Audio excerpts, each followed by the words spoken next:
হসপিটালে। তো এটা আজকে world plastic surgery day 15th July. এটা আমরা প্রতি বছর ফলো করি। জাস্ট আমরা কি কাজ করি as plastic and reconstructive surgeons সবাইকে অ্যাওয়্যার করানোর জন্য, নিজের ফেলো ডক্টরসদের, পেশেন্টসদের বা জেনারেল পাবলিকদের। এবার ধরুন প্লাস্টিক সার্জারি তো কোনো একটা স্পেসিফিক অর্গান বা কোনো একটা specific part of the body বা কোনো পার্টিকুলার ডিজিজ ট্রিট করে না, সেই জন্যই আমাদের ডিউটি হয় যে আমরা সবাইকে জানাই যে পার্টিকুলারলি আমরা কি করি। তো মেনলি দেখুন প্লাস্টিক সার্জারির দুটো ভাগ, একটা হচ্ছে কসমেটিক আর একটা হচ্ছে রিকনস্ট্রাকটিভ। তো প্লাস্টিক সার্জন যে শুধু কসমেটিক সার্জারি করবে সেটা নয়, আমরা মেনলি রিকনস্ট্রাকটিভ সার্জারিও করি। রিকনস্ট্রাকশন কোন কোন ক্ষেত্রে লাগে, মেনলি যেখানে ধরুন কোনো শারীরিক চোট হয়েছে কোনো ট্রমার জন্য, যেখানে কোনো একটা শরীরের অঙ্গতে কোনো ধরুন লস আছে কোথাও, বা কোনো ক্যান্সার সার্জারির পার্টে যেখানে টিউমারের জন্য জায়গাটা বাদ দিয়ে দেওয়া হয়েছে, তো সেই ক্ষেত্রেও রিকনস্ট্রাকশন সার্জারি। তাছাড়া বার্ন পেশেন্টস, পুরনো যাদের পুরনো বার্ন হয়েছে, মানে পুড়ে গেছে ধরুন আগে, এখন কোনো প্রবলেম আছে সেই ক্ষেত্রে। এগুলো হলো অনেক কম জিনিস যেগুলো আমি বললাম।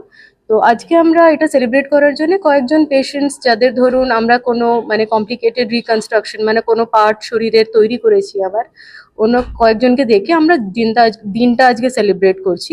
তার মধ্যে প্রথম হলেন মোহাম্মদ ইদ্রিস। উনি মোটামুটি আজকে ধরুন 20 বছর ধরে ওনার একটা প্রবলেম আছে বাম হাতে, লেফট আর্মে, যেখানে ওনার একটা বনি সিস্ট ছিল। ওটার সার্জারি হয়, অপারেশন হয়, তারপরে ওনার একটা রেডিয়েশন হয়। তারপরেও প্রবলেমের অতটা সলিউশন হয় না, কারণ ওনার হাড়টা পচে যায়, যার জন্য উনি মোটামুটি 15-20 বছর এদিক থেকে ওদিক কলকাতার বাইরেও ঘোরেন জায়গাটা ঠিকঠাক করার জন্য। কিন্তু প্রত্যেকটা জায়গা থেকে ওনাকে এটাই বলা হয় যে হাড়টা যেহেতু পচে গেছে, হাতটা হয়তো থাকবে না, বাদ দিতে লাগবে কাঁধের থেকে। কিন্তু তারপরে উনি আমাদের কাছে যখন আসেন তখন আমরা চেষ্টা করি যে যে হাড়টাতে পছন্দ ধরেছে সেই হাড়টা পুরোপুরিভাবে বাদ দিয়ে যাতে আমরা আবার নতুন করে ওটাকে রিকনস্ট্রাক্ট করে দিতে পারি। সেই ক্ষেত্রে আমরা ওনার বাম পায়ের হাড় নিয়ে, ফিবুলা বলি আমরা, নিয়ে ওটার সঙ্গে ব্লাড ভেসেলস মানে ধমনী শিরা, আর ওটার সঙ্গে স্কিন এটসেট্রা নিয়ে ওনার পুরো লেফট আর্মটা আমরা আবার তৈরি করে দিই। যতটা পচা বাদ মানে বোন ছিল ওটাকে পুরো রিমুভ করে দিই। এখন বর্তমানে উনি মোটামুটি সুস্থ আছেন, এখনো কোনো পাস ডিসচার্জ বা ওরকম কিছু নেই। উনি নিজের ডেইলি কাজকর্মে যোগ দিয়েছেন আর ফিজিওথেরাপি চলছে ওনার।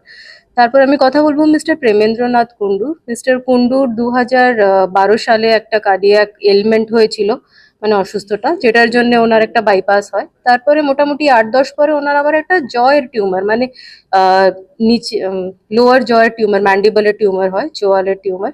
তারপরে ওনার বয়স দেখে আর ওনার টাইপ অফ সার্জারি দেখে, যেটাতে হয়তো পুরো চোয়ালটাই বাদ চলে যাবে, আর তাছাড়া ডিউরেশন অফ সার্জারি দেখে হয়তো ওনাকে অনেক কেউ বলেছিল ওনার একটা সার্জারি তো ডেফিনেটলি লাগবে ক্যান্সার বাদ দেওয়ার জন্য, কিন্তু তারপরে হয়তো উনি স্বাভাবিকভাবে কথা বলতে পারবেন না, গিলতে পারবেন না, বা সারা জীবনে ওনাকে লিকুইড খেয়ে থাকতে হবে আর নিঃশ্বাসের একটা টিউব থাকবে সারা জীবনে। উনি আমাদের কাছে যখন আসেন তখন ডেফিনেটলি আমাদের জন্য ভালোই চ্যালেঞ্জিং হয়, কারণ যদিও এটা একটা রুটিন রিকনস্ট্রাকশন, কিন্তু এটা নর্মালি ফলো করা হয় যখন চোয়ালটা বাদ চলে যায় তখন পায়ের হাত থেকে হাড় নিয়ে ওটা বানানো।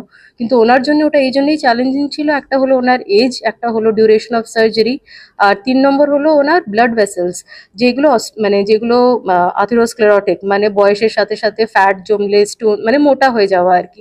এই ব্লাড ভেসেলস গুলোতে প্রবলেম থাকে, মানে রক্তের শিরায় প্রবলেম থাকে, কি এগুলো নর্মালি অন্য রক্তের শিরা যেভাবে ফোল্ড হয়ে যায় একটা জায়গায় পড়ে থাকে, ওটা চট করে ফোল্ড হতে চায় না, আর এগুলোতে পরবর্তীকালে ব্লক হয়ে যাওয়ার চান্সেস বেশি থাকে, যার জন্য ফ্ল্যাপ ফেলিয়ারের চান্সেস অনেক বেশি হয় ওনার ক্ষেত্রে। যাই হোক, সবকিছু ঠিকঠাক, ওনার রিকনস্ট্রাকশনও সাকসেসফুল হয়েছে, এখন ওনার দাঁতও বসানো হয়েছে, তারপরে উনি এখন নর্মালি খাওয়া দাওয়া করছেন, আমাদের সঙ্গেই আছেন, and he is enjoying his daily routine etcetera. তারপর আমি কথা বলে নেবো আয়ুষের। আয়ুষ আমাদের কাছে অন্য স্টেট থেকে আসে, একটা বাম হাতের একটা টিউমার নিয়ে অনেকদিন ধরেই আয়ুষ ভুগছিল। বাম হাতের ফোর আর্ম যাকে আমরা বলি, তার দুটো হাড়ের মধ্যে সরু হাড়টাতেও টিউমার হয়, কিন্তু যেহেতু টিউমারটা একটা শিরার কাছে থাকে তাই জন্য সবাই ওকে বলে যে হয়তো হাতটা বাঁচানো যাবে না পরবর্তীকালে, যার জন্য আয়ুষ আমাদের কাছে আসে।